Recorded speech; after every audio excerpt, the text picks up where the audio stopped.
খুব বেশি বিপদে আছেন, দেয়ালে পিঠ থেকে গেছে, পৃথিবীতে কোনো মানুষের কাছ থেকে সহায়তা পাওয়ার আশা ছেড়ে দিয়েছেন, অসুবিধা নাই। এই তিনটা আমলকে আপনি নিজের জন্য বাধ্যতামূলক করেন, ইনশাআল্লাহ তাআলা হেফাজত করবেন। জীবনে বহুবার আমি আমলটা করে দেখেছি। কঠিন কঠিন বিপদে আল্লাহ তাআলা কিভাবে উদ্ধার করেছেন আমি নিজে অবাক হয়ে গেছি, সারপ্রাইজড হয়ে গেছি। নবী করিম সাল্লাল্লাহু আলাইহি ওয়াসাল্লাম বলেছেন, তার যে কোনো বিপদ থেকে বের হওয়ার জন্য আল্লাহ তাআলা নিজে পথ দেখায় দেন। এমন ভাবে পথ দেখাবেন সে কল্পনাও করবে না। বহুবার আমল করে দেখেছি আমি, হাতে হাতে পেয়েছি আলহামদুলিল্লাহ। কোন বিপদে পড়লে দোয়া ইউনুস খতম করে দোয়া করা যাবে কিনা? দোয়া ইউনুস এটা যে কোনো বিপদে পড়াটা হাদিস এবং কোরআন উভয়টি দ্বারা প্রমাণিত।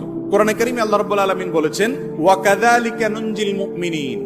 ইউনুস আলাইহিস সালাম বিপদে পড়ার পর তিনি যে দোয়া করেছেন, লা ইলাহা ইল্লা আনতা সুবহানাক ইন্নী কুনতু মিনাজ জালিমিন, এই বাক্যগুলো পড়ার পর এগুলো বলে বলে আল্লাহর কাছে তিনি দোয়া করেছেন, আল্লাহ তাআলা তার বিপদ উদ্ধার করেছেন। বিপদে পড়ার পর তিনি যেরকম